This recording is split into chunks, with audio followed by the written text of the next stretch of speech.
Hey, good morning everybody. This is going to be a quick video. This is day 11. I think it's day 11. I hope it's day 11.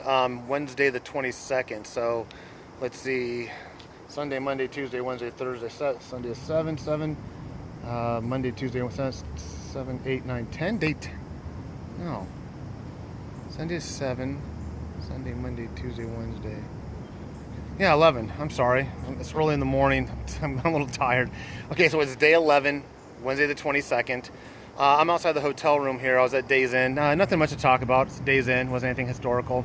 I'm going to talk a little bit about motorcycle security safety at the end of follow-up.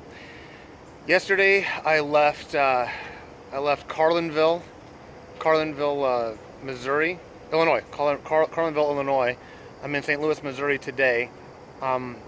The other night I stayed at the Carlin Villa. Awesome. I wish I would have been in there longer. It's a great hotel, very comfortable, and great staff. I didn't do much yesterday. I didn't meet too many people. I did pass up the Litchfield Museum.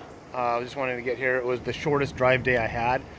I'm going to be on the way out eastbound. I was doing like 300-400 miles a day. On the way back, I'm between 100 and 300.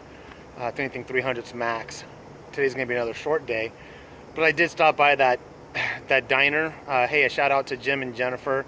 Thanks so much for sharing your stories with me from the Crossroads Diner. Hope to see you guys again. And then I went to the gas station, and then I came here. St. Louis isn't the easiest city to traverse on Route 66, so it took up a lot of time, and I did have one possible overheating issue. So today I'll end up in Cuba, Missouri at the Wagon Wheel. That's the one I stopped out on the way eastbound, and a Canadian film crew interviewed me for a documentary on Route 66. So that's in a prior video. I'm going to hit up the National Transportation Museum here in St. Louis today. National Transportation Museum.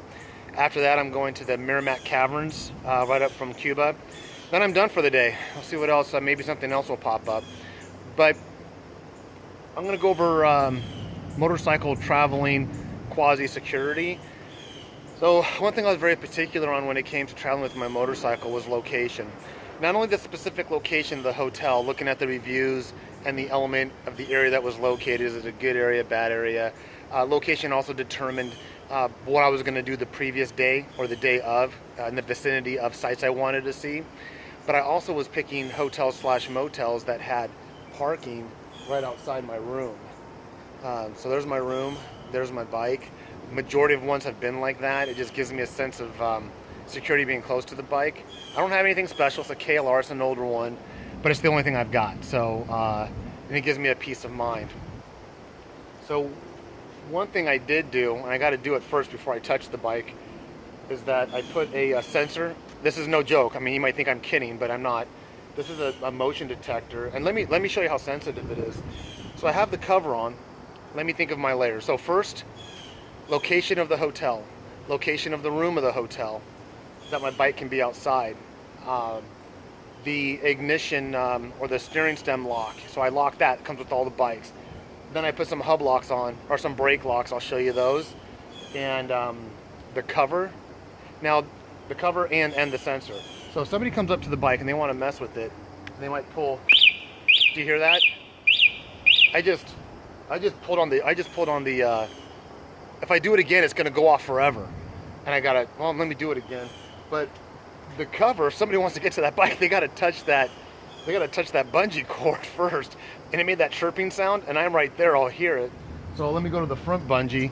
But then I'm gonna have to key it off because it's gonna go crazy. Let me see right here. So here's my front bungee cord. So just if somebody wants to get to the bike, they're gonna have to manipulate those bungee cords, which will sound that, which will alert me. Running out here in my pajamas, crazed person that I am, I'll probably scare somebody away. So I got an audible warning. Now I'm gonna key it off. Okay, so now it's off. I can do the rest.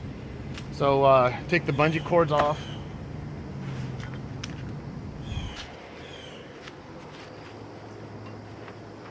And this goes in a separate pouch altogether. I'm just doing this real expedient wise so you guys can see the level of the steps I do.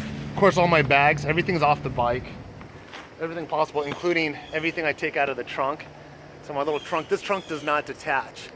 This trunk is actually bolted onto the bike. But everything else that's possibly be removed gets removed and gets brought into the room with me. And that's another reason why I wanted the location where it's at. My room's right there. I could just tote all that stuff right there. It's very accessible, very easy. No lobbies to walk through, no elevators to wait for. Just very, very accessible. So this is not just a specific Route 66 thing. It's basically me traveling with my motorcycle. So I had the audible alarm, I had the cover. The next thing I do is I bought 2 of these locks that go on the hub. So I got them the same. They're not keyed the same, the keys are separate. So these go in here, and what these things prevent, if somebody tried to take it, as they rotate it up, it's gonna hit the brake. That's weird. This thing's got marred up a little bit. I think it's from it being in the bag. But the operational is, it has a pin.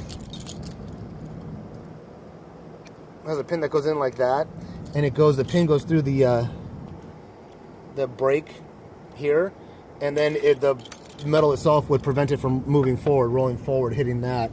I have the second one. Most people just put one on. They're not that expensive. All the stuff I got off of Amazon. So this one goes over here. Of course, I picked this swirly lime green Kawasaki color.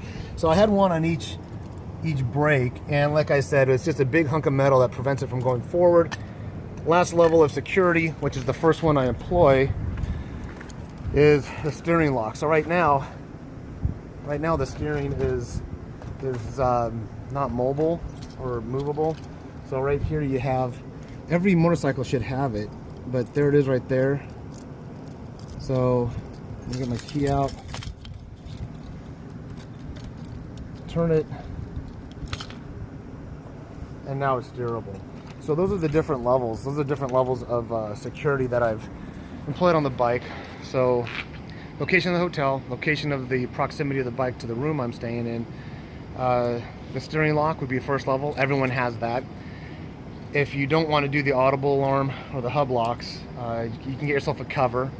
The covers are very inexpensive. My wife got me that. Thank you, Julie. The audible alarm, I think I could do a review on that separately, and that was on, got that off of Amazon, I believe. But it's very sensitive, as you guys just heard.